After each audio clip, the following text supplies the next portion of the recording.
speech. Sa likod. Ayos naman ang sash niya. Ano natin? Yung sash niya.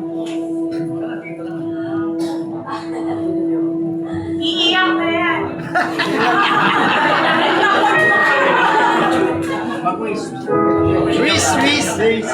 Thank you, Lord. Salamat sa iyo, Panginoon. At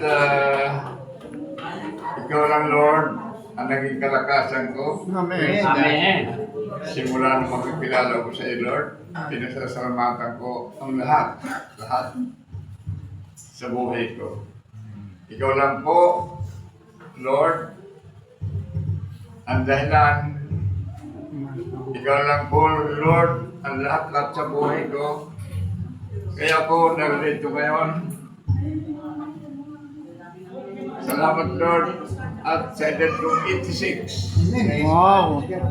Dahil Blessing. sa iyo, Lord, ang kalakasan ko, nagmumula, nananatili ako, naririto, nakasama ko kayo. At Amen. higit sa lahat, ang pinaka-importante sa buhay ko ay yung makilala ka na. Amen.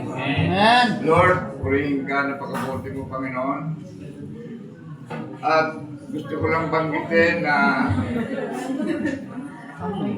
narito ako, mga kapatid ko. Dati, napakasama kong tao. Napakarami kong pinagdaanan. Napakahaba ng experience ko sa buhay dito sa Metro Manila. At hindi ako nakakilala po sa Panginoon ng araw. Pero masasabi ko lang, mga kapatid, pinasasalamatan ko ang Panginoon gawa ng ang buhay ko, kaya ako nandito ngayon. Nakilala ko siya nang hindi ko inaasahan. Pinagmamalaki ko sa inyo lahat. Napakabuti ng Panginoon sa buhay ko. Amen. Amen. Hindi ko hinanap ang Panginoon Hinanap. noong araw.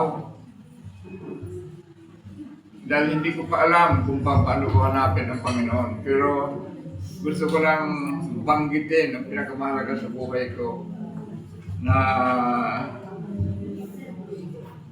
sa buhay ko nung edad kong 50 years, masasabi ko lang, mga kapatid, na hindi pa ako nakakapagsimba sa ganitong simbahan sa mga born again. Masaya ko ngayon gawa ng masasabi kong ang mga kabataan ngayon napakaswerte. Napakapalad ng mga kabataan ngayon na naaaya sa mga gawain. Napakaswerte nila at kabuti. Gawa na sa edad ko, noong ng 50 years, hindi pa ako nakakapag-attend sa ganitong gawain. Totoo yan, mga kapatid, hindi pa ako nakakapag-attend. Pero ang Panginoon gumamit ng isang tao Amen. para makilala ko sa Panginoon.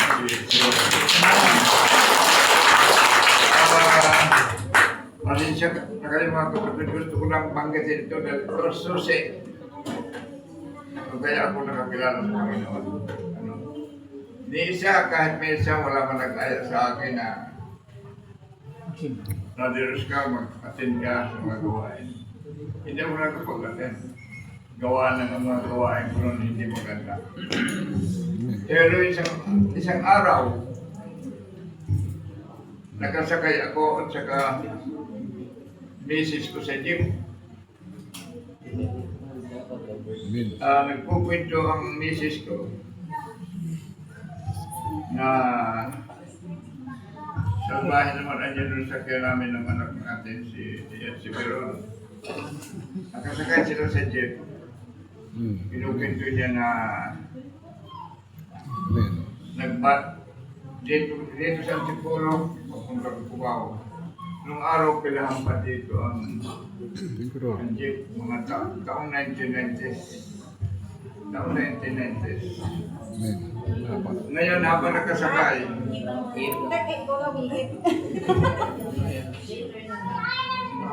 habang nagsasalita ang misis ko, napakasalbay naman na niya ng ano na yun, ng jeepney driver ko, nagbabayad ako ng 100 para sa kanila ng anak ko, si Veronica. Hindi niya tinatanggap ang 100 at pinabawag mo kami. Dahil sa wala na rin siyang barya. Sabi naman ng misis ko, magpapalyat tayo sa gasolinahan. Gawa ng napakahirap ng pilihan dito. Hindi tama niya na pabababain mo kami. Hindi niya tama na pababain mo kami. Yung pala, pag-uusap namin dalawa tungkol sa problema na yon.